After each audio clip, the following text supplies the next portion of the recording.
Thaler Vance stared out the viewport of the creaky transport ship, the Afterthought, which was, predictably, only slightly less advanced than a toaster with delusions of grandeur. The asteroid field spread out before him like a cosmic junkyard on the universe's worst day. "Look at that," he muttered to his second-in-command, Mira, a woman who could kill you with a spoon and still have time to complain about the coffee. "Our future battlefield, where glory and death are just a bad decision away," Mira snorted, brushing a strand of hair off her forehead. "Glory and death sound like they're having a long-distance relationship. Neither's committed, and both are terrible liars." The rest of the crew, a motley collection of humanity's best, or at least most available, sat strapped in, some pretending the glowing display of the asteroid's telemetry data held the secrets of the universe, others feigning sleep with the kind of dedication that would make any actor drool. "Welcome to the Grand Galactic Showdown," Thaler announced, mostly to break the silence hanging like a noose, "where we prove humans are still the universe's biggest mistake or its next evolutionary step."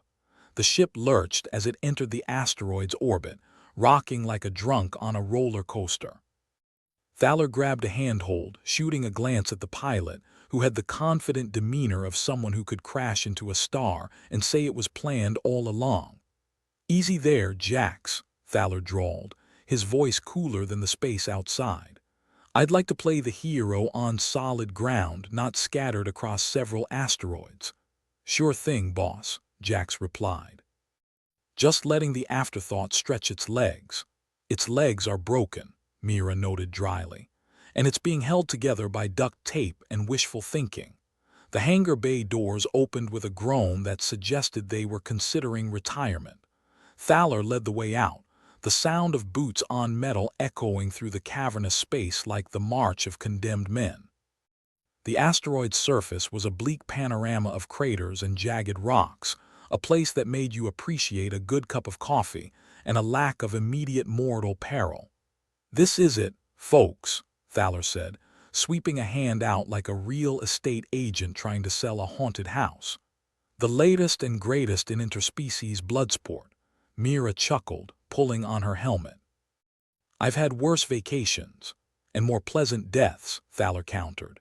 As they moved across the pockmarked terrain, Thaler's comm beeped, a sound that's universally recognized as the herald of bad news. "Vance," he snapped, hoping it wasn't another courier with a message from the universe kindly asking them to leave before someone got hurt. "Thaler, you might want to see this," came the crackling voice of Dr. Quill, the team's biologist, who had the unenviable job of making sure everyone stayed alive despite their best efforts otherwise. "What fresh hell is it now?" Thaler muttered, gesturing for Mira to follow him. They found Quill hunched over a portable lab, frowning at a screen as if it had personally offended him. "You know how we thought this place was just a rock in space?" Quill asked without looking up.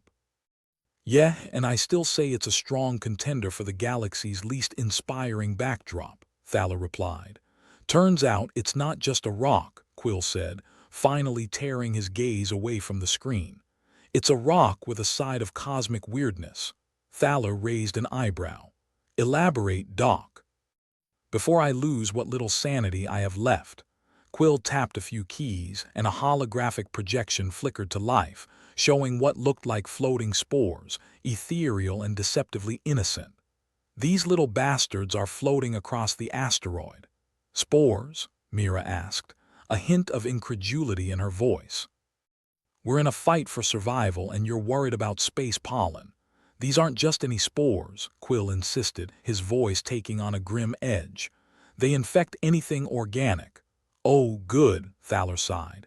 "And here I was worried we'd get through this without some existential threat to worry about." "What's the catch?" Mira asked, eyeing Quill suspiciously. "The catch is these spores aren't just parasitic," Quill explained, his tone dead serious. "They seem to grant strange abilities." Thaler rubbed his temples. "Strange how?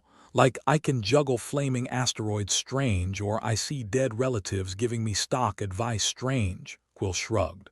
"Don't know. But the potential for chaos is there." "Great," Thaler muttered, glancing at the sky where the spores drifted like cosmic dandruff. Just what we need. Superpowers with a side of insanity. Better decide, Captain, Mira said, her voice cutting through the tension like a knife through butter. Do we suit up and hope for the best or find a nice cave to hide in? Thaler considered the options. We'll keep moving forward, he declared, a decision that felt as solid as wet tissue paper. But keep an eye on these spores. If we start seeing double or talking to invisible friends, we're out. As they trudged across the asteroid, the crew began murmuring about their newfound predicament, a mix of excitement and unease in their voices. I always wanted to fly, one of them joked, trying to lighten the mood. Try jumping off a cliff, Mira shot back. Instant flight, short-lived though. Thaler was about to retort when he spotted something on the horizon, a shadow that moved against the harsh glare of the asteroid's surface. Looks like we're not alone, he said, nodding towards the shape. A ship, sleeker and more dangerous-looking than theirs, hovered like a predator. Aliens? Mira asked, her hand inching towards her sidearm. If we're lucky, Thaler replied, his tone laced with sarcasm. Could be worse, could be salesmen. As the ship landed, Thaler could feel the tension ratchet up another notch, like a noose tightening around the neck of optimism. The aliens disembarked, their forms hidden beneath sleek suits that gleamed under the asteroid's pale light. Chin up, folks, Thaler called to his crew. Remember, we're here to show them humanity's best. Not that that's a high bar. The alien leader approached, their translator crackling to life. We greet you, human warriors. We hope your time here is enlightening. I hope so too, Thaler replied, offering a grin that was more teeth than warmth. After all, we're the entertainment. Wouldn't want to disappoint. The alien's gaze swept over the crew, lingering on the spores drifting lazily by. You have encountered the anomaly, I see. Yeah, it's become quite the conversation piece, Thaler said. Didn't expect to be turned into lab rats, but here we are. It is a test, the alien said, their tone inscrutable. A challenge to your adaptability. Great, Mira muttered under her breath. Just what we need. The universe's most sadistic pop quiz. Thaler nodded, feigning confidence he didn't feel. Well, you're in for a show. Humanity doesn't go down without a fight, or at least a lot of complaining. The alien leader nodded back, seemingly satisfied. Then we shall watch with great interest. As they retreated to their ship, Thaler turned back to his crew. All right, people, he said, clapping his hands together. Let's make sure this ends up as a story we tell our grandkids, not a warning label for future generations. Mira smirked, her eyes scanning the horizon. Or at least something that looks good in a history book. Assuming we survive, Jax added, adjusting his pilot's harness. Always a catch, Thaler said, leading them back towards their own ship. But hey, no one said survival was easy. Or sane. The spores hung in the air, a reminder of the unknown that awaited them. As they boarded the afterthought once more, Thaler couldn't shake the feeling that they stood on the edge of something vast and terrifying. Let's get this show on the road, he said, settling into the cockpit. We might be doomed, but at least we're doomed spectacularly. The engines roared to life and the ship lifted off, joining the throng of contenders in the asteroid field. As they prepared for the first round, Thaler couldn't help but chuckle, a dark amusement in his voice. Here's to us, he said, raising an imaginary glass. The universe's most stubborn species. May we live to regret this, Mira snorted, leaning back in her seat. And may we at least go out in style. The asteroid arena loomed ahead, a testament to humanity's determination, or its madness. Either way, it promised to be one hell of a ride. The afterthought rattled like a can of marbles tossed by a bored god as it cruised through the asteroid field. Thaler Vance leaned back in his seat, wearing his best pretending to be in control face. It was mostly for his crew's benefit, or maybe his own. Hard to tell sometimes. So, when do we start growing extra limbs? Jax asked, his fingers a blur over the ship's controls. Got a poker game next week, and I could use an advantage. Only if they are hands, Mira snorted, going over the sensor readouts. Knowing our luck, you'd get extra feet. "Hey, at least I'd kick ass in soccer," Jax shot back, flashing a grin that was all self-assurance with a side of lunacy. Thaler sighed, rubbing his temples. "Focus, people. Dr. Quill already said these spores are unpredictable. Last thing we need is anyone thinking they're invincible because they can suddenly juggle asteroids. Just saying, if I start glowing or something, I'm taking it as a sign I'm the chosen one," Jax quipped. "Chosen to be the galaxy's biggest pain in the ass, maybe," Mira retorted, smirking as she elbowed Jax. A beep from Thaler's comm interrupted the banter. "Captain Vance, this is Quill," came the crackling voice from the back of the ship. "We've got a situation, of course we do," Thaler muttered, pressing a button on the console. "What now, Doc? It's the spores," Quill said, sounding like he was wrestling a particularly ornery space octopus. "They're affecting the crew." "Well, yeah," Thaler replied, rolling his eyes. "That was kind of the headline news today." "No, I mean mentally," Quill clarified. "Some of the crew are showing heightened aggression, others euphoria. A few of them are debating the merits of life as a cosmic dust mite," Thaler grimaced. "Great. Just what we need. An existential crisis at light speed." As he and Mira headed to the med bay, the corridor echoed with the sound of raised voices. "I swear, if I hear one more I'm one with the universe speech, I'm gonna space myself," Mira grumbled. "Maybe I'll get lucky and drift into a wormhole." The med bay was a madhouse. Crew members argued over the meaning of life, the universe, and everything. Others sat cross-legged, blissed out of their minds, while a few engaged in what looked suspiciously like a death metal version of yoga. "Quiet," Thaler barked, his voice cutting through the chaos like a guillotine. Everyone shut it. The room fell silent. Well, mostly. A few whispered debates continued in the corners. Thaler glared until those too faded away. "Okay, Doc, what's the plan here?" Thaler asked, turning to Quill, who wore an expression somewhere between "I'm doing my best" and "I hate my life choices." "Well, I've got good news and bad news," Quill said, scratching his head. "The good news is these spores don't appear to be fatal. At least not immediately, and the bad," Mira prompted, crossing her arms. "The bad news is they're affecting brain chemistry in unpredictable ways. I'm working on a countermeasure, but it might take some time. Time being the one thing we don't have," Thaler said, pinching the bridge of his nose. "All right, folks, listen up. Until Quill figures out how to get us back to the baseline of functionally insane, keep it together. No one does anything stupid, or more stupid than usual." "Does that mean I can't challenge Mira to a duel?" one crew member joked, earning a round of nervous laughter. "Only if you're okay with losing," Mira shot back, her tone light but with an edge sharp enough to cut through hull plating. As they left the med bay, Thaler and Mira exchanged a look that spoke volumes without a word. The crew was fracturing, sanity slipping through their fingers like sand through a sieve. And they were running out of time. "We've got to keep them busy," Mira suggested as they returned to the cockpit. "Idle hands and all that, yeah," Thaler agreed. "Let's find something for them to fix, break, or argue about that doesn't involve the meaning of life." Back in the cockpit, Jax was still fiddling with the controls, humming a tune that seemed to shift keys every few seconds. "Glad to see you two are still with us in the land of the semi-sane," he greeted, not looking up from the console.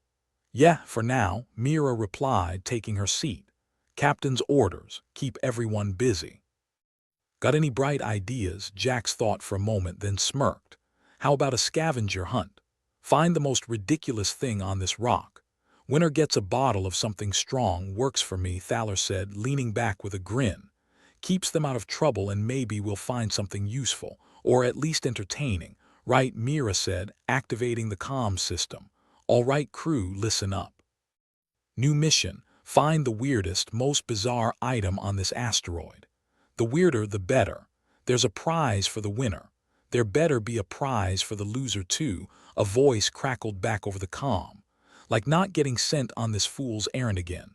The laughter that followed was a welcome relief from the earlier tension.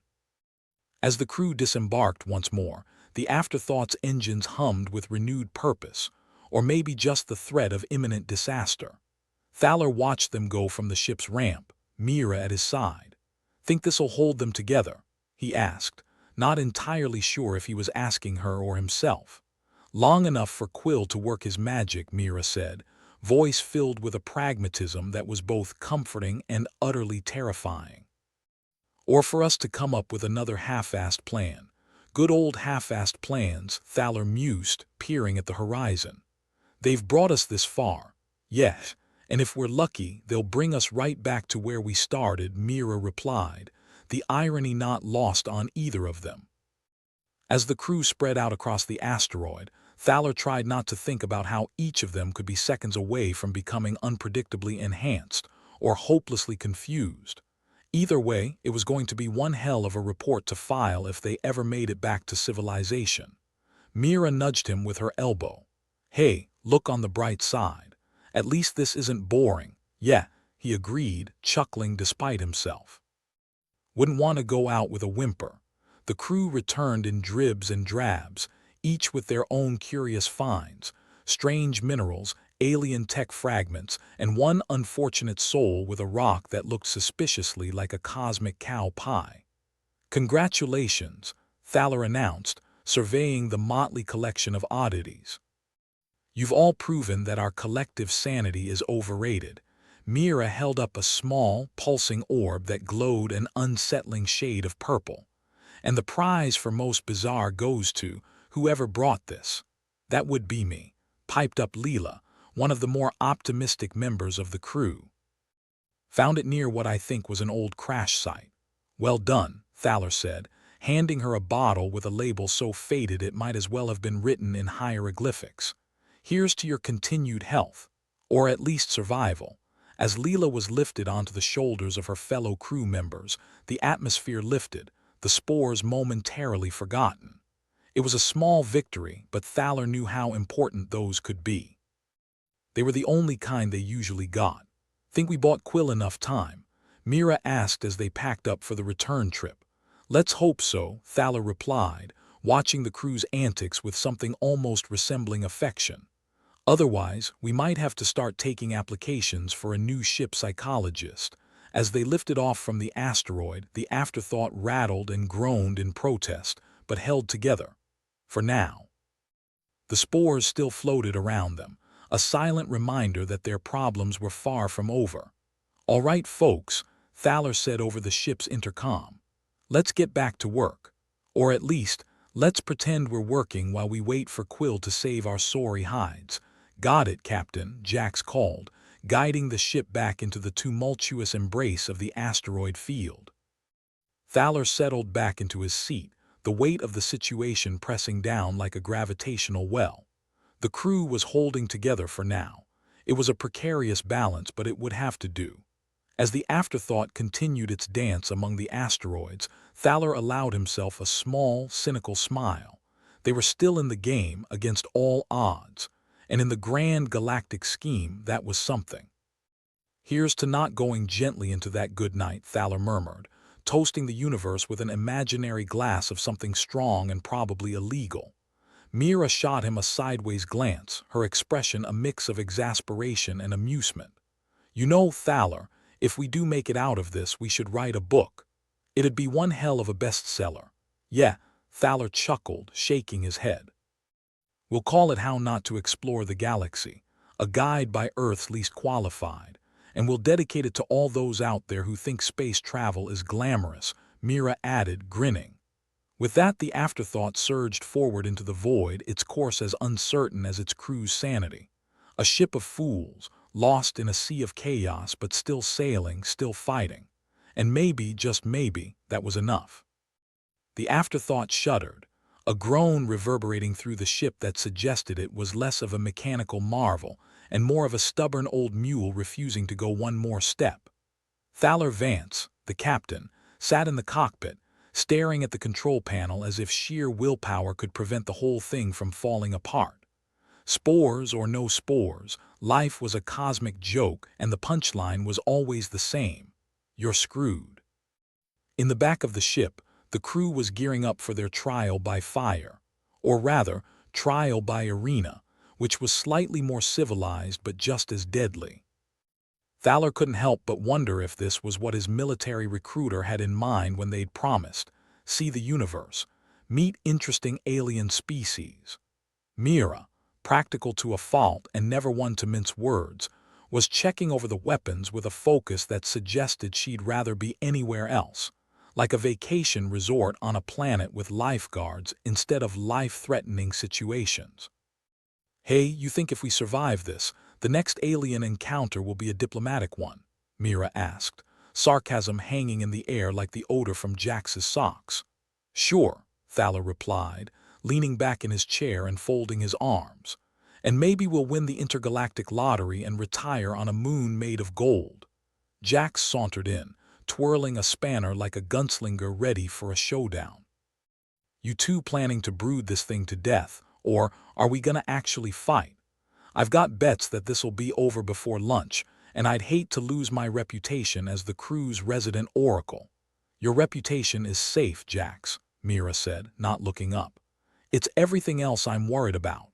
Dr. Quill emerged from the shadows of the ship, looking like he'd spent the night wrestling with his conscience and losing. His face was drawn, the spore's effects clearly taking their toll. "I've got the suppressant ready," he announced, holding up a small vial.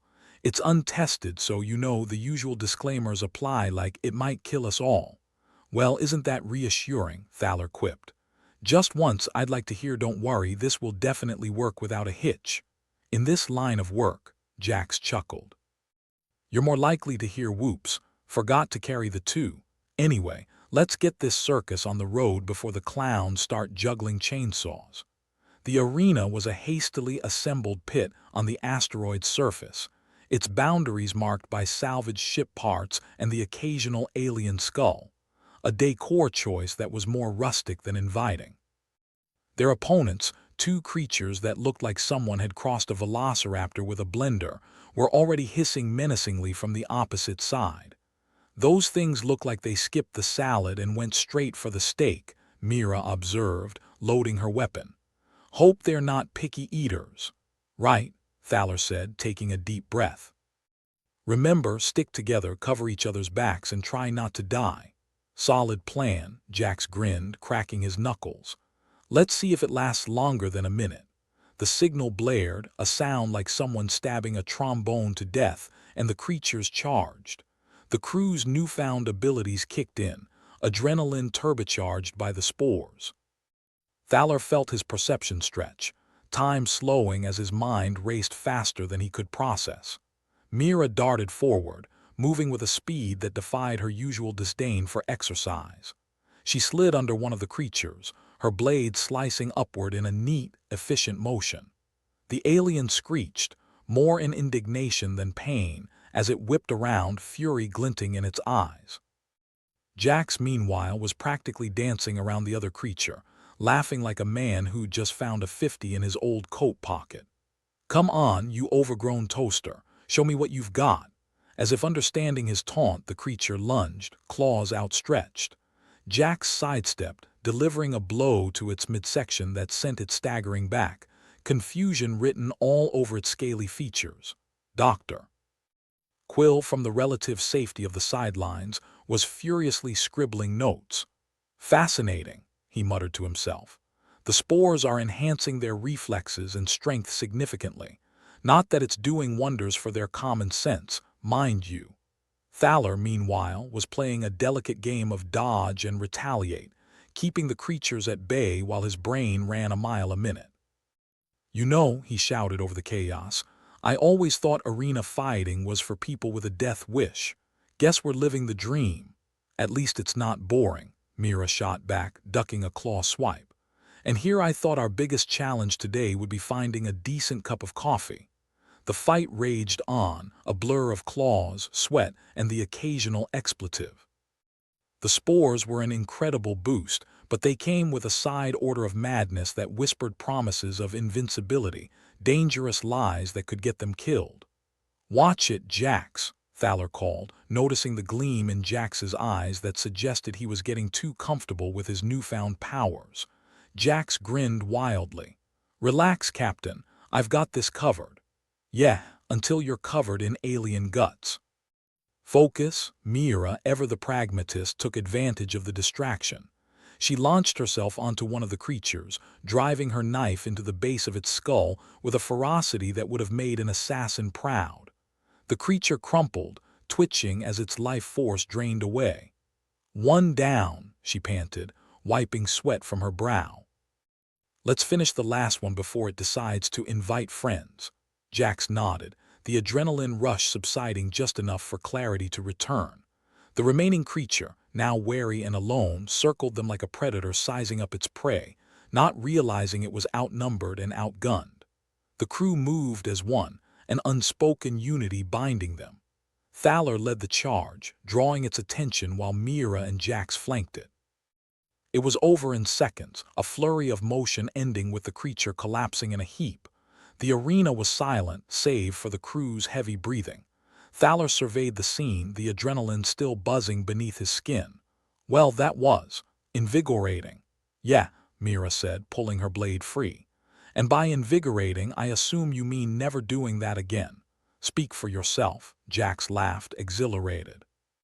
"I haven't had that much fun since that time we hijacked a pirate's liquor stash." Dr. Quill approached, clapping slowly. "Congratulations, you've survived your first arena match. With minimal casualties, I'm pleased to report." "Minimal?" Thaler repeated, raising an eyebrow.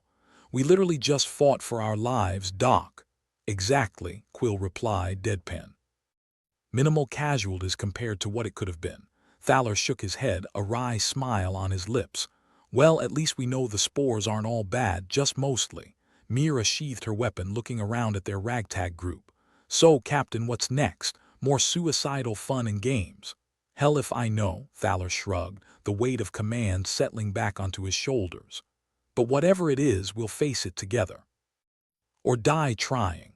"Preferably the former," Jax added, still grinning like a loon. As they made their way back to the afterthought, Thaler glanced at the stars above, a chaotic sprawl of light and mystery. The universe was vast, indifferent, and more than willing to crush them under its heel. But for now, they'd won a small victory, and that was worth something. Mira nudged him as they walked, her voice low and filled with a familiar sarcasm. "Think they'll make a statue of us if we survive all this?" "If they do," Thaler replied, "I just hope they get my good side." Their laughter echoed against the cold, barren surface of the asteroid, a brief defiance against the encroaching void. They were still alive, still fighting, and as long as they drew breath, they were a force to be reckoned with. "Here's to surviving another day," Thaler murmured, raising an imaginary glass to the universe. "To surviving," Mira echoed, her voice steady, her resolve stronger than ever. And with that, they climbed aboard the afterthought, ready to face whatever cosmic joke the universe had waiting for them next. The afterthought limped through the void like a drunk trying to walk a straight line, and Thaler Vance was starting to think he should rename the ship the Hangover instead. The battle high was wearing off, leaving the crew with sore muscles, bruised egos, and that familiar, gnawing sensation of impending doom. "Anyone else's head feel like it's been used as a drum set for an alien rock band?" Jax asked, rubbing his temples with a grimace that spoke volumes about the spore's delightful hangover effects. "Just another perk of space life," Mira replied, her voice dripping with sarcasm as she fiddled with the ship's comm system. "That, and the distinct privilege of living one crisis away from total annihilation. Doctor." Quill was hunched over a dusty console, fiddling with ancient-looking data chips.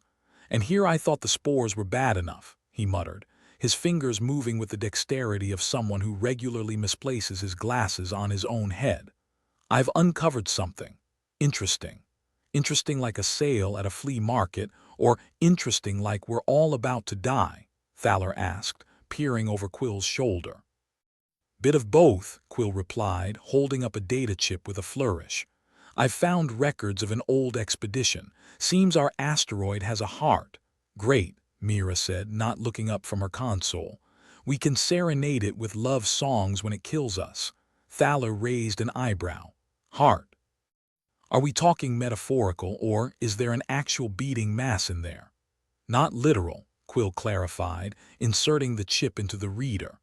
A holographic map flickered to life, displaying the labyrinthine depths of the asteroid. But there's a core, said to be the source of the parasite spores. Some long-forgotten civilization left records suggesting there's a way to control them. Control? Jax interjected, his curiosity piqued. Like a leash for an overgrown dog, or more like remote detonation? Leash, I hope, Quill said, scrolling through the data. But naturally, it's not that simple. The records mention a key, a device, if you will, hidden deep within the asteroid. But there's a catch. Of course there is, Mira said dryly. There's always a catch. Radiation levels spike the deeper you go, Quill continued, ignoring her. And the asteroid's inhabitants weren't exactly gentle giants. The deeper you go, the less likely it is you'll come back in one piece. So, a suicide mission, Thaler concluded, rubbing his chin thoughtfully. Or a chance to become the galaxy's unlikeliest exterminators. Either way, it's gonna be a blast. Jax chuckled, leaning back in his chair. Guess we should start writing our wills. Again. Look, Thaler said, addressing the crew with a sudden seriousness that highlighted the lines of weariness etched into his face. We've been living with these spores hanging over our heads like an axe on a frayed rope. If there's even a chance we can turn this around, I say we take it. Can I point out, Mira interjected, her tone a cocktail of skepticism and dry humor, that our past plans have all been slightly suicidal? Only slightly, Thaler grinned. And we're still here, aren't we? For now, Mira muttered, but there was a hint of a smile tugging at her lips. Doctor. Quill turned to face them, his expression a rare blend of optimism and caution. The spores are affecting us more each day. If we do nothing, it's doubtful how long we'll remain in control. Thaler sighed, running a hand through his hair. All right, people, gear up. We're going spelunking in the asteroid's deadly depths. If we're lucky, we'll find the key and figure out how to use it before we turn into space zombies.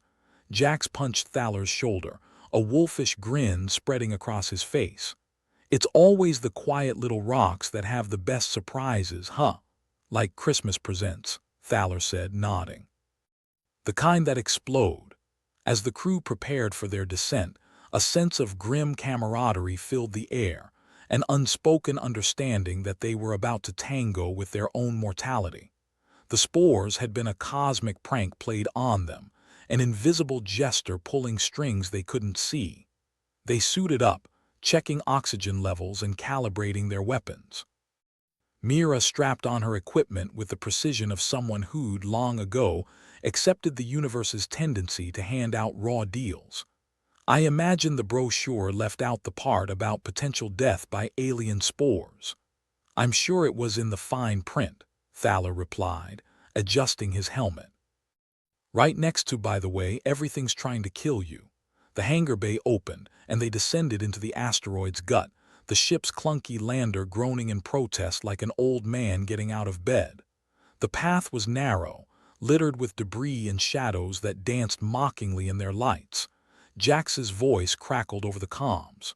So, anyone have a good story to pass the time? I'd hate for our last moments to be boring. How about the one where we survive this mess and retire rich? Mira suggested, her voice dry as dust. Classic, Jax replied, chuckling. But I've heard it before. Thaler took the lead, the holographic map displayed on his visor guiding them deeper. As they progressed, the atmosphere grew thicker, the spores more concentrated, teasing the edges of their sanity with whispers of power and invincibility. Remember, Quill said, his voice a beacon of caution, the spores are strongest down here. Don't let them get to you. Yeah, Jax replied dismissively. I'm more worried about the locals. Right on cue, a guttural growl echoed through the tunnel, the sound bouncing off the walls like an unwanted encore. The crew froze, weapons raised, eyes scanning the shadows for signs of movement. Friendly neighborhood asteroid dwellers, Thaler murmured. Just what we needed.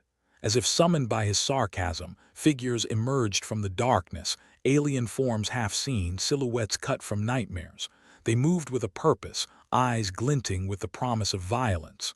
Talk about overstaying a welcome, Mira said, adjusting her grip on her weapon. Looks like we're not the only ones who got the invite. The first figure lunged, a blur of claws and teeth. Thaler sidestepped, delivering a punishing blow that sent it sprawling.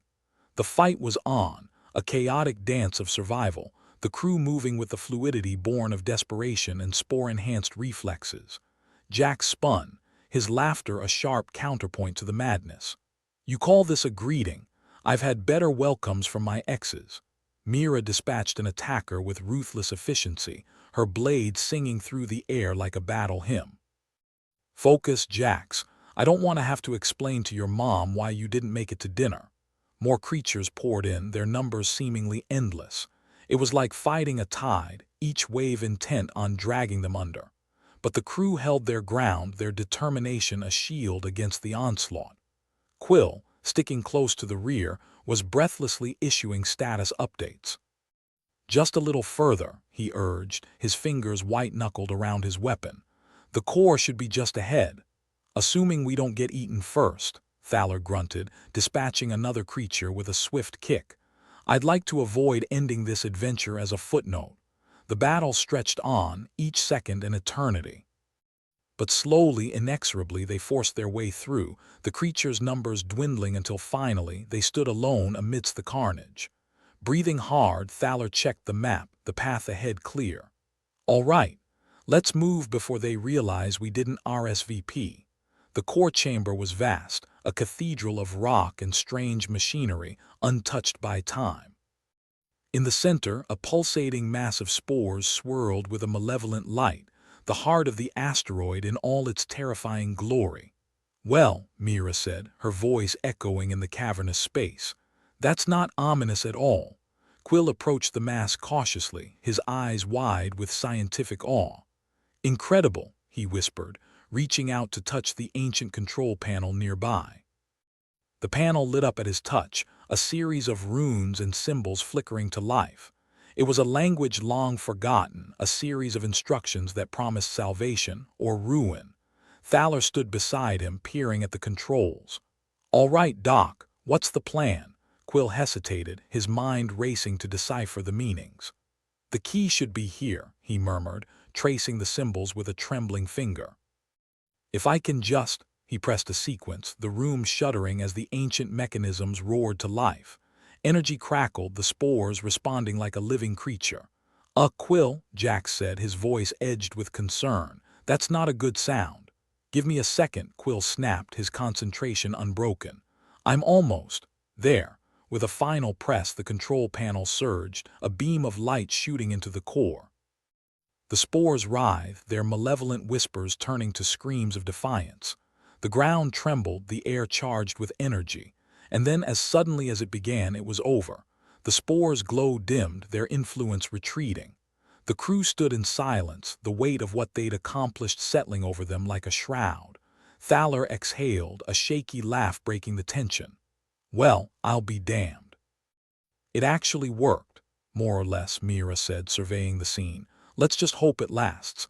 Jax clapped Quill on the back, grinning from ear to ear. "You did it, Doc. You might just be the galaxy's unlikeliest hero." Quill adjusted his glasses, a faint smile on his lips. "I had a good team." They made their way back to the afterthought, the path clearer now, the asteroid's fury diffused. As they boarded the ship, Thaler looked back one last time, a mixture of relief and lingering dread in his eyes. "We did it," he said, more to himself than anyone else. "We actually did it." Mira patted his shoulder, her smile genuine for once. "Yeah. Now let's get the hell out of here before something else decides to go bump in the night." The ship's engines roared to life, the afterthought shaking off the dust of battle like a prize fighter ready for another round. The crew settled in, exhaustion mingling with triumph. As they sailed through the stars, Thaler couldn't help but feel a cautious optimism. The universe might be a cosmic joke, but today, the punchline was theirs to tell. "Here's to surviving another day," he said, raising an imaginary glass once more. The echoes of their laughter followed them into the void, a defiance against the vast, uncaring expanse. And for a moment they were more than just survivors. They were conquerors, masters of their own fate. To surviving, the crew echoed, their spirits buoyed by the shared victory. The Afterthought sailed on, a tiny speck in the infinite dark, its crew bound by the scars and triumphs of their journey. They'd face the abyss and come back stronger, and whatever awaited them next, they'd face it together. The Afterthought hummed along the void, a rust bucket of cosmic defiance held together by spit, duct tape, and the sheer will of its crew. Inside, the air was thick with tension, a palpable thing that coiled around the room like a viper ready to strike. Thaler Vance leaned back in his chair, pretending the universe wasn't about to chew them up and spit them out. He tried to focus on the vague optimism that had helped them get this far, but it was hard to keep the grin on when everything felt like it was held together by prayers and the odd swear word. Mira slouched at the comms, her fingers dancing over the controls with the nonchalance of someone who'd long ago accepted the joke that was their life. You ever get the feeling we're the punchline to some cosmic joke, Cap? Every damn day, Thaler replied, eyes scanning the flickering screens for signs of anything more threatening than their own reflection. Jax, nursing his perpetual hangover courtesy of the spores, leaned against the wall and stared into the middle distance, seeing things no sober man should. "I've had worse trips," he said, voice thick with fatigue. "But not many, Doctor." Quill, ever the voice of uncomfortable truth, sat amidst a sea of data chips, each one a potential key to unlocking their survival or a fast track to oblivion. "The spores," he began, his tone suggesting he'd rather be in a room full of hungry alien creatures than delivering this news, "are still active. We've only bought time, not a solution." Thaler sighed, the weight of leadership bearing down like an asteroid on a collision course. "So what you're saying is we're still screwed?" "Only marginally less so than before," Quill replied, his dry humor not quite managing to mask the doubt lurking in his eyes. "So, business as usual then," Mira quipped, her sarcasm as sharp as ever. "Guess we can cross turning into mindless drones off the bucket list for another day." Jax chuckled, or was that a cough? With the spores lingering, it was hard to tell the difference. "I'm still banking on early retirement, preferably before we all go nuts." The Afterthought's engines grumbled, a not-so-subtle reminder of their precarious situation. They'd stopped the spores for now, but the whispers of insanity lurked at the edges of their minds, a constant, nagging reminder of how close they were to losing it all. "All right, team," Thaler said, forcing himself to sound more confident than he felt. "Let's focus on not dying. Any bright ideas for our next move?" Mira tapped the console, her eyes narrowing at the erratic blips on the radar. "Well, we could try not crashing into anything." "That's usually a good start. Always the optimist," Jax remarked, holding his head as if trying to keep his sanity from spilling out. "Maybe we can find a nice quiet spot too." The sudden blare of alarms cut him off, the ship shuddering like a dog trying to shake off fleas. Thaler's heart skipped a beat, then two, as the reality of their situation slammed home. "Incoming," Mira shouted, her voice tinged with a mix of excitement and dread. "Looks like we've got company." Thaler swore under his breath, the familiar tingle of adrenaline mixing with the metallic taste of fear. "Everyone, brace yourselves." The ship bucked, the view screen filling with the hulking silhouette of a rival craft. It wasn't a friendly visit. This was a showdown, and they were uncomfortably outgunned. "Looks like someone didn't get the memo about playing nice," Jax said, trying for humor but falling somewhere short of reassuring. "Great," Mira muttered, fingers flying over the controls. "Just what we needed, a reminder of how precarious our existence is." Quill, ever the pragmatist, began scanning the enemy vessel's signature, seeking any weakness that might tip the odds in their favor. "If I can splice into their systems, maybe I can buy us some time," he said, more to himself than anyone else. "Make it quick, Doc," Thaler urged, his grip tightening on the armrest as the ship lurched again. "I'd like to keep my head attached." As Quill worked his magic, or whatever he called it, the rest of the crew prepared for the inevitable confrontation. Weapons were primed, systems synchronized. It was a dance they knew all too well, even if the music was always changing. "Think they brought gifts?" Jax asked, his usual flippancy tinged with an edge of wariness. "If by gifts you mean laser fire, then probably," Mira replied, eyes fixed on the displays that danced with the frenetic energy of impending conflict. The rival ship edged closer, its intentions clear even in the vacuum of space. There was no chance for diplomacy, no time for negotiations, just the brutal calculus of survival. "Got it," Quill announced, his voice a lifeline in the chaos. "I've disabled their primary weapon systems, but it won't last long. Long enough to give them a taste of their own medicine," Thaler said, gesturing for Mira to take aim. "Let's see how they like it when the tables are turned." Mira's fingers flew, the afterthoughts weapons springing to life with a vengeance that belied their creaky origin. The resulting volley was a beautiful thing if you had a taste for destruction. "Direct hit," she announced, her voice laced with satisfaction. "That should keep them busy for a while." The enemy ship lurched, its aggressive posture suddenly reined in as it reeled from the blow. But it wasn't out of the fight yet, and everyone knew it. Thaler took a breath, his mind racing with possibilities, each as unappealing as the last. "We need to keep them off balance," he said, glancing at Quill. "Any chance you can mess with their systems again?" "I'm working on it," Quill replied, fingers working the controls with hurried precision. "But they're catching on quick." "Story of our lives," Jax said, his attempt at levity marred by the grim reality of their situation. The enemy vessel retaliated, its response swift and brutal, a volley of firepower that rocked the afterthought to its core. The crew held on, the ship groaning in protest as it absorbed the impact. "Damage report," Thaler barked, trying to keep the panic at bay. "Nothing critical," Mira replied, though her expression suggested otherwise. "But we're not exactly winning any beauty contests." "Focus, people," Thaler said, his voice firm despite the chaos. "We've come too far to let it end here." Another volley rocked the ship, but this time it was their own firepower that landed the blow. The enemy vessel faltered, its systems flickering under the onslaught. "Keep it up," Mira urged, the adrenaline lending her voice a hard edge. "We've got them on the ropes," but the battle was far from won, and everyone knew it. Thaler could feel the spores whispering at the edge of his mind, the darkness beckoning with promises of power and release. It would be so easy to let go, to let the madness sweep him away. Not today, he thought, shaking off the intrusive thoughts. Today they fought. The afterthought shuddered again, a testament to its resilience, even as the odds stacked against them. The world outside was chaos, a swirling maelstrom of energy and violence that threatened to consume them whole. But inside the ship, there was only determination and the unquenchable desire to survive. "Status?" Thaler asked, desperate for any scrap of good news. "We're holding," Mira replied, though her voice was strained. "For now, Doc," Thaler prompted, his eyes darting to Quill, who was still frantically working the controls.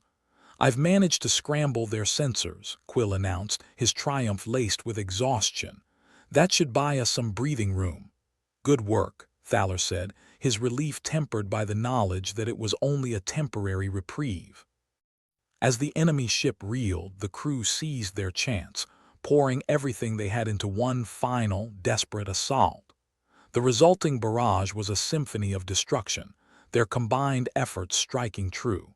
And just like that, the enemy was retreating, its once menacing profile reduced to a distant silhouette fading into the void.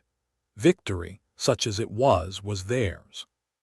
The afterthought limped through space, its battered frame a testament to the battle it had just survived. Inside, the crew sagged with relief, their exhaustion tempered by the knowledge that they'd lived to fight another day. "Well," Jax said, flopping into a chair with a groan. "That was fun.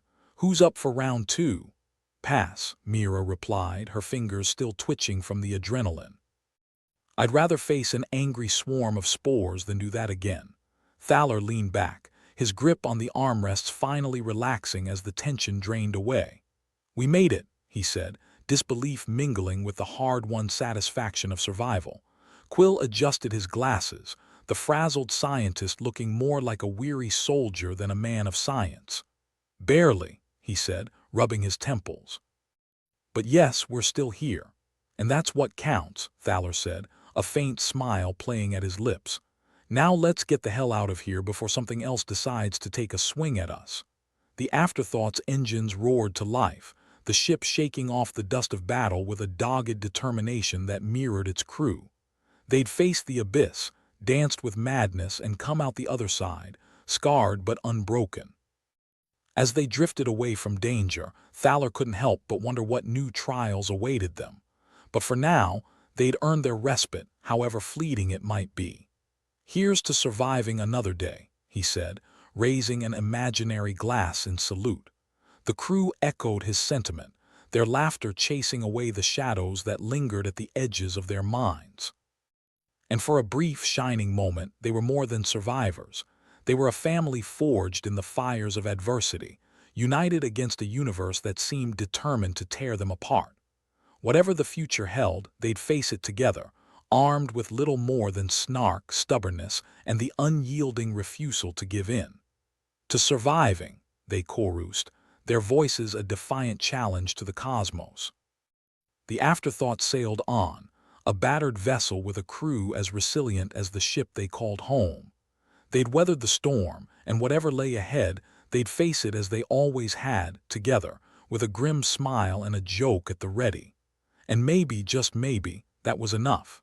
The Afterthought limped through space, the echo of their triumph fading into the ambient hum of the ship's failing systems. Inside, the crew had just enough time to catch their breath before Thaler called them to the bridge.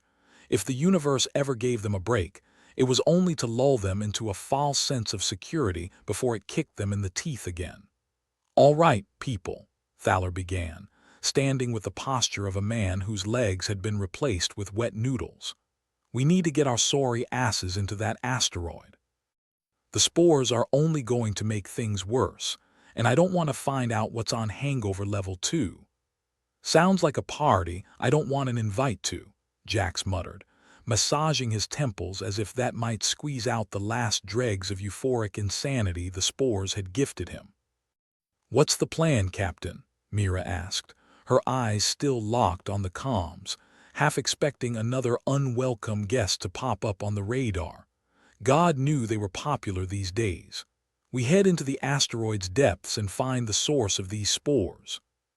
Maybe Quill can work his magic, and we can figure out how to stop this nonsense before we all start seeing unicorns." Quill, scribbling notes into a data pad that looked like it had been through several lifetimes, didn't even look up. "If I had a credit for every time someone asked me to perform miracles with duct tape and a screwdriver, I'd probably be able to afford a ship that doesn't smell like burnt toast." "Hey, I like that smell," Mira grinned.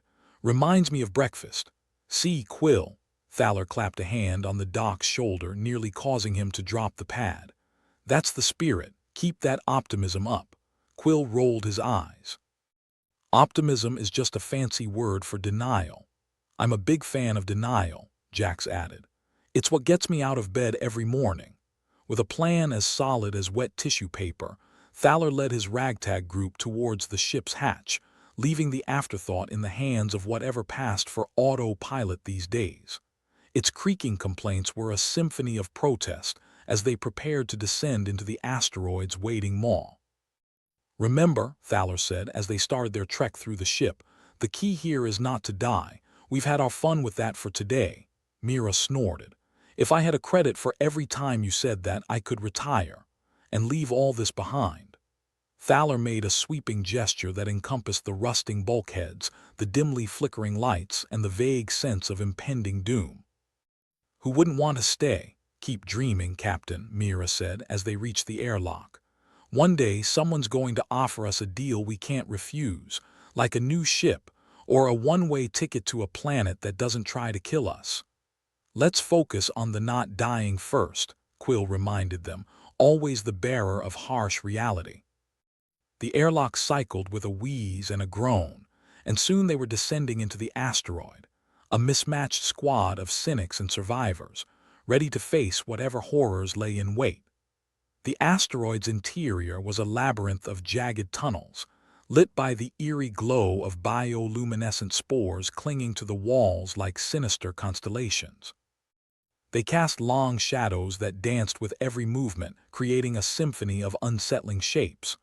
"Welcome to nature's funhouse," Jack said, squinting at the walls. "All we're missing is the creepy laughter." "Give it time," Mira replied. "I'm sure this place has a surprise or two up its sleeve." As they ventured deeper, the air grew thick with the musky scent of spores, a pungent reminder of the danger that surrounded them. Every breath felt like an invitation to madness. "How much further, Quill?" Thaler asked, his voice echoing in the confined space.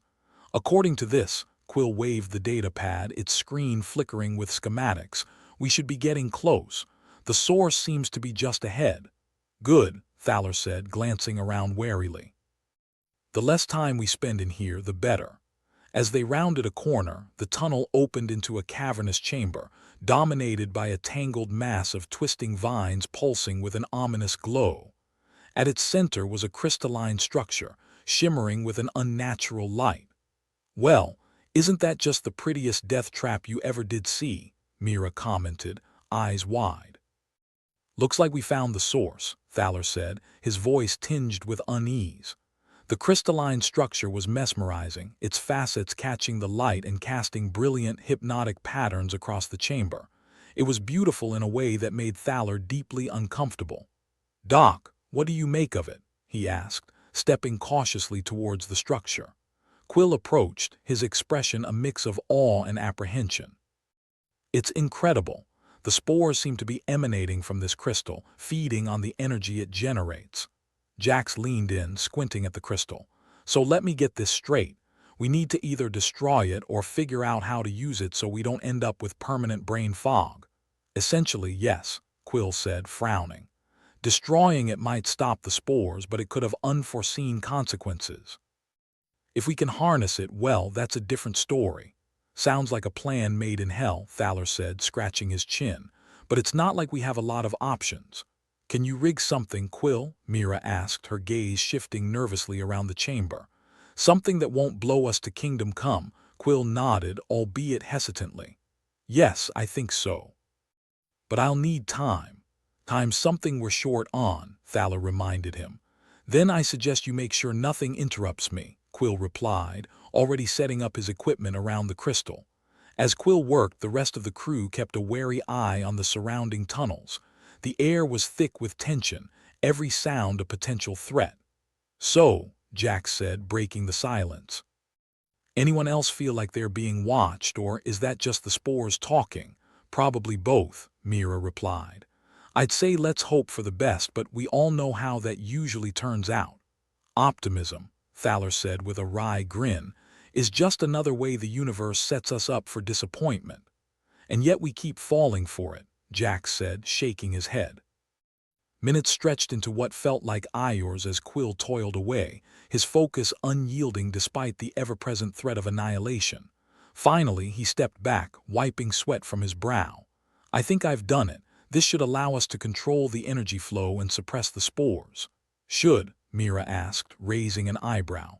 "Well, it's theoretical," Quill admitted. "But I've accounted for everything I could. It's as safe as it can be." "Considering our track record, that's not saying much," Jack said. "Here goes nothing," Thaler muttered, taking a deep breath before nodding to Quill. "Do it." Quill activated the device, a low hum filling the chamber as the crystal pulsed with energy. The spores reacted immediately, their luminescence dimming as they seemed to retract, retreating into the walls. "Well, would you look at that?" Mira breathed, her voice a mix of wonder and disbelief. "It's actually working." "For now," Thaler cautioned, though he couldn't keep the relief from his voice. "Let's not stick around to see if it holds," Jack suggested, already moving towards the exit. As they made their way back through the tunnels, the oppressive atmosphere lifted, the spores no longer whispering their insidious promises. It was a small victory, but a victory nonetheless. Back aboard the Afterthought, the crew took stock of their situation. They were battered and bruised, but alive. And for the first time in a long time, they had a glimmer of hope. "Well, that was fun," Thaler said, sinking into his chair with a weary smile. Let's not do it again anytime soon. You won't hear any arguments from me, Mira replied, her fingers dancing over the controls with a newfound lightness. Here's to surviving, Jax said, raising an imaginary glass. Again, Quill adjusted his glasses, the weariness in his eyes tempered by a spark of satisfaction. We've bought ourselves some time. Let's use it wisely. And maybe, Thaler said, leaning back with a sigh, we can finally catch a break. The afterthought sailed through the void, its crew tired but triumphant. They'd been to the edge and back, staring into the abyss and refusing to blink. And maybe that was the secret to surviving in a universe intent on tearing them down. With a grim smile and a thread of hope, they faced whatever the cosmos had in store, ready to fight, to survive, and maybe even to win. If there was one thing Captain Thaler Vance had learned in his illustrious career of not dying, it was that the universe had a twisted sense of humor. Case in point, they had a plan. That was a mistake. Plans were just ideas waiting to be spiked by cosmic irony. But they had no other choice, and as far as harebrained schemes went, this one had a certain reckless charm. Back on the afterthought, everyone was in their usual positions, which was to say, pretending competence while eyeing the emergency exits. Thaler sat in the captain's chair, which groaned like a geriatric at a yoga class. All right, folks, we know where the spores are coming from. Now we just have to stop them from turning our brains into soup. Easy, Jack snorted, still massaging his temples. Just another Tuesday. Mira was monitoring the comm system, half expecting it to cough up another life-altering disaster. So, Captain, what's the plan? Or are we just winging it and hoping we don't get our asses handed to us? Thaler grinned. I'd like to think of it as opportunistic improvisation. But sure, let's call it a plan. Quill, how's our miracle machine holding up? Dr. Quill leaned over his data pad like a priest over a dying confession, looked up with an expression that suggested he was contemplating either a brilliant solution or how far he could throw himself out the airlock. The device should suppress the spores, in theory, but could explode in a spectacular fashion. Either way, it'll be memorable. Spectacular is what we're going for, Thaler said, his tone suggesting otherwise. Let's get this over with before the universe realizes it forgot to screw us today. With a collective sigh that could have powered a small wind turbine, the crew set to work. Thaler double-checked their trajectory, aiming for the heart of the cosmic anomaly. The asteroid field stretched out like a cosmic minefield, each rock a potential disaster just waiting for its moment of glory. Mira piped up, I'm picking up some weird readings from the anomaly. Something's changed. Fantastic, Jax muttered, strapping himself in as though the seatbelts were more than decorative. That never means something good. Give me the bad news, Mira, Thaler said, because at this point, why not? Looks like the spores are reacting to our little trick, she said, tapping on her console as if that might change the numbers. They're spreading faster. Quill snapped his head up from the data pad, eyes narrowing. They're adapting, of course they are. It's never simple, is it? Why would it be? Thaler replied, clapping his hands together. Keeps us on our toes, you know. Quill shook his head. If they increase their spread, the device might not hold them back for long. We need to move fast, or we'll be right back where we started. Great, Jax said with a dry laugh. So not only do we have to deal with brain-melting spores, but now we're on a timer. Let's get this show on the road, Thaler said, adjusting their course. The afterthought shuddered as it responded, engine noise rising like an irritable old man being dragged out of bed. They punched forward, the asteroid field closing in around them like the universe's worst surprise party. I'm detecting increased energy signatures, Mira reported. She was practically glued to the monitor now, eyes flickering across data streams. That sounds ominous, Jax quipped, though his fingers tightened around his armrests. Should we worry? Always, Quill said, not missing a beat. But let's keep it constructive. The afterthought weaved through the field, the proximity alarms ringing like an overly enthusiastic barber's bell. Thaler's fingers danced over the controls, his focus razor-sharp as they approached the anomaly's core. There it is, Mira breathed. The source. Ahead lay a swirling mass of light and shadow, a celestial storm that churned with an almost sentient malevolence. The crystalline structure they'd seen before was but a mere outpost compared to the fury encapsulated here. "Looks like the universe's biggest zit," Jack said, his voice tinged with grim amusement. "And we're about to pop it." Thaler nodded. "Quill, get ready. We need to hit it hard and fast." Quill was already on it, recalibrating the device with fingers that flew across the old-school keys. "We need to release an energy pulse strong enough to disrupt the spores at their source. It's a bit like trying to give a sun a heart attack." "Subtle," Mira said dryly. "But if it works, I'm all for it." "Subtleties for when you're not about to be mushroom soup," Thaler agreed. "Let's do this." The afterthought was close now, the anomaly's pull palpable, a gravitational whisper urging them closer. The ship's systems groaned under the strain, lights flickering as if preparing for a blackout. "Here goes nothing," Quill muttered, hitting the final commands on his pad. The device thrummed to life, a deep resonance that seemed to vibrate right through them. Energy pulsed out in a wave invisible but potent, a sonic boom in the vacuum of space. The effect was immediate and spectacular. The crystalline mass at the heart of the storm shuddered, its glow shivering, then faltering. "Did it work?" Jax asked, peering out the viewport as if expecting fireworks. "Too soon to tell," Quill said, though his voice carried a hopeful edge. "But the energy signature is destabilizing." As if taking offense at their meddling, the anomaly reacted, the storm escalating, tendrils of light lashing out as if in a last-ditch effort to maintain control. The crew held their breath as the afterthought bucked, systems screaming in protest.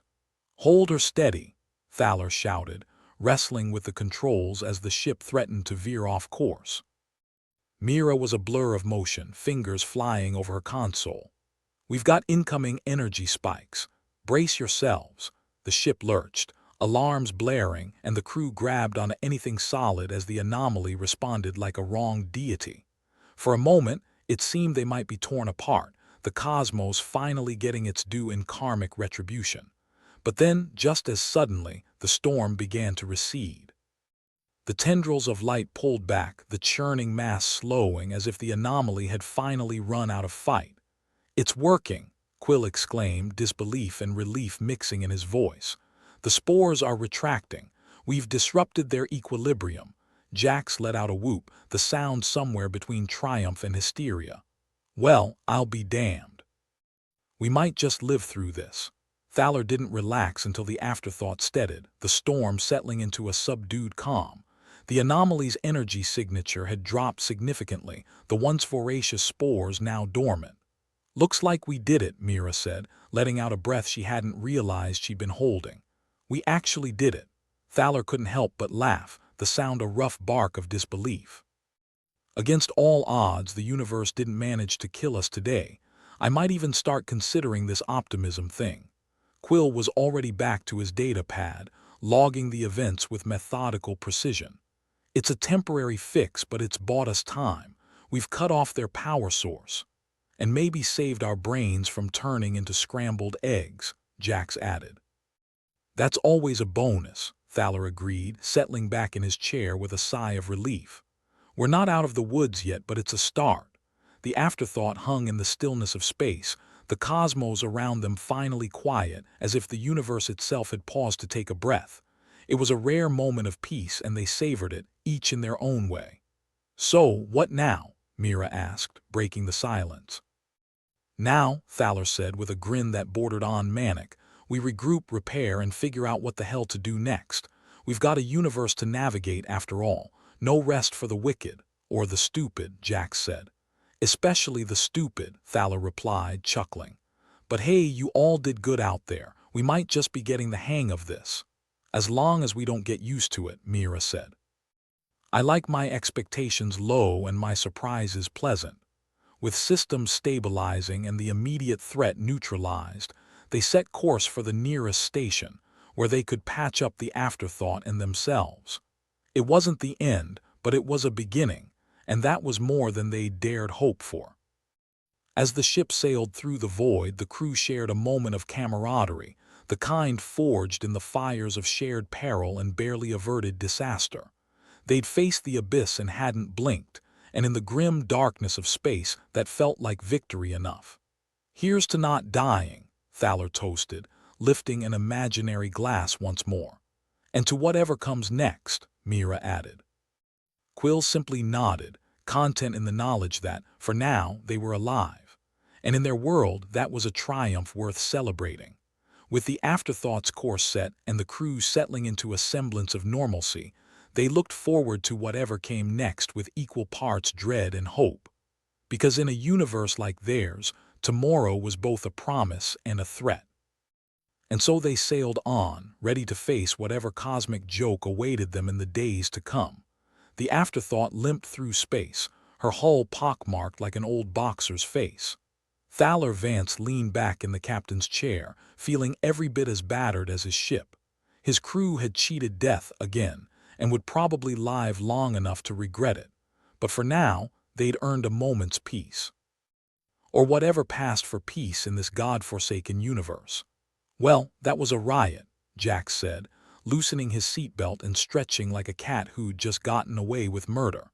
"I was getting tired of having my brain scrambled like breakfast eggs." "You complain, but I know you'll miss our friendly neighborhood spores," Mira shot back, still glued to her console. "They were really starting to grow on you," Thaler snorted, imagining Jack sprouting mushrooms from his ears. "Yeah, a real shame. I was hoping to start a fungal collection, maybe open a museum." Quill was still hunched over his data pad, fingers flicking across the screen with the kind of frenetic energy that suggested he might be 2 steps away from a nervous breakdown. "You know, we really should consider the scientific implications of what just happened." "How about no?" Jack said, his voice dripping with mock horror. "Let's not jinx our good luck by asking too many questions." Thaler raised an eyebrow. "Good luck? What universe have you been living in?" "The same one where we're still breathing," Jax retorted, grinning like a lunatic who'd just survived a firing squad. "Point," Thaler conceded, "but I'm pretty sure the universe is just gearing up for round 2.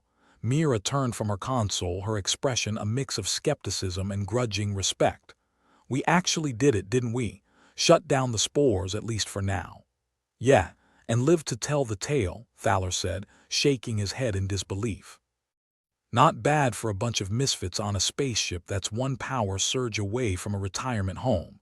Quill finally looked up, his eyes looking like he'd been staring into the abyss and it had stared back. "The data we collected could help humanity deal with this threat on a larger scale, assuming we don't all get spaced before we can share it." "Always the optimist," Jax quipped, nudging Quill with an elbow. "You're right, though. We might have just bought humanity some time." Thaler leaned forward, resting his elbows on his knees. "If we've learned anything, it's that underestimating the universe's capacity for screwing us over is a rookie mistake." "Then we're no rookies, that's for sure," Mira said, a rare smile tugging at the corners of her mouth. "Veteran screw-ups," Jax added, raising an imaginary glass. "To the universe and all its twisted humor." The crew laughed, a sound that was both a release and a defiance of the cosmic odds stacked against them. They'd survived not because they were lucky, but because they were just stubborn enough to refuse defeat. And maybe, just maybe, that counted for something. The afterthoughts course was set for the nearest station, a place where they could lick their wounds and get the ship back into some semblance of working order. Thaler imagined they'd need to barter, beg, or outright steal parts. Business as usual, then. "Think they'll have what we need?" Mira asked, her eyes flicking to the system's display, where red warning lights still flashed like an accusatory finger. "Depends on what we're willing to trade," Thaler replied. "I hear they're fond of tall tales and dubious heroics." "Good thing we specialize in both," Jax said, leaning back with a satisfied sigh. As they drew closer to the station, a rusty behemoth orbiting a forgotten moon, Thaler couldn't help but think about the journey they'd just survived. It had been hell, sure, but hell had a way of forging bonds as strong as steel. The kind of bonds that didn't break even when the universe tried its damnedest. "You know," Thaler mused, "we might actually make a decent team," Mira snorted. Is that what we're calling it now? A team? At least it's better than ragtag bunch of doom magnet idiots, Quill said, not looking up from his data pad. Thaler chuckled. I don't know, I've kind of grown attached to that one. The afterthought docked with the station, the metallic clang echoing through the ship like a somber bell. Thaler stood, stretching his legs and feeling the familiar creak of old injuries. All right, crew, let's see if this place has what we need. As they disembarked, the station greeted them with the smell of burnt circuitry and stale air. It wasn't pretty, but then neither were they. And that was just fine. A grizzled station technician met them at the airlock, looking them over with the kind of skepticism reserved for con artists and tax collectors. You lot look like you've been through a meat grinder. Thaler grinned, spreading his arms wide. You should see the other guys. The technician grunted, unimpressed. Don't suppose you've got anything worth trading. Quill stepped forward, holding out his data pad like it was made of gold. We've got data on the spores, valuable stuff, could save a lot of lives. The technician squinted at the pad, then at Quill. Data, huh? Well, we ain't exactly swimming in luxury items, but we can do some bartering. And maybe throw in a free meal, Jax asked hopefully. I'm starving. The technician's lips twitched in what might have been a smile. Don't push it.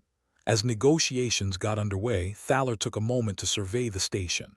It was a rundown relic, but there was a resilience to it, like an old dog that refused to lie down. People bustled about, haggling, trading, living. Human tenacity at its finest. Mira joined him, her arms crossed. Think we'll find what we need? We always do, Thaler replied, his voice carrying a confidence he didn't entirely feel. Or we make do with what we've got. Sounds about right, she said, her gaze wandering over the chaotic heart of the station. Guess we keep fighting then.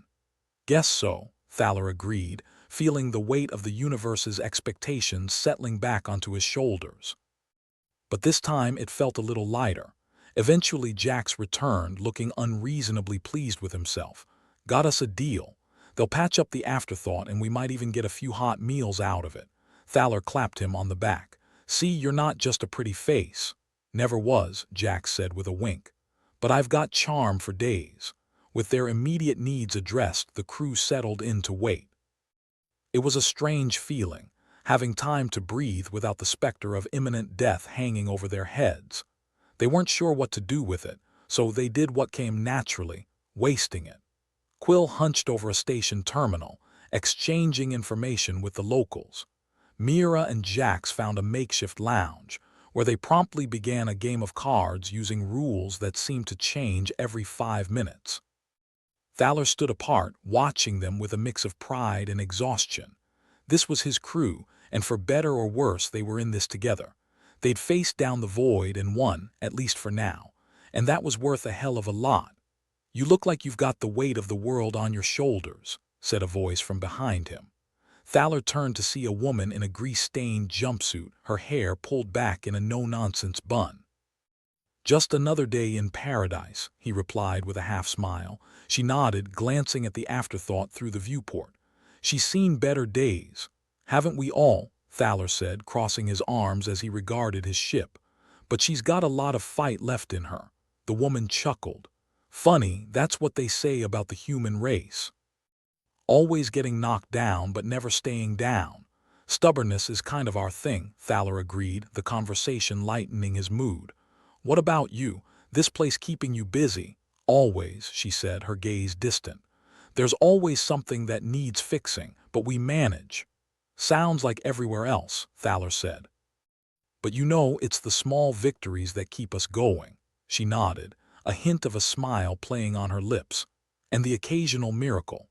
As she walked away, Thaler couldn't help but feel a renewed sense of purpose. The universe might have it in for them, but they had a habit of defying expectations. Maybe that was the real trick, not just surviving, but thriving despite the odds.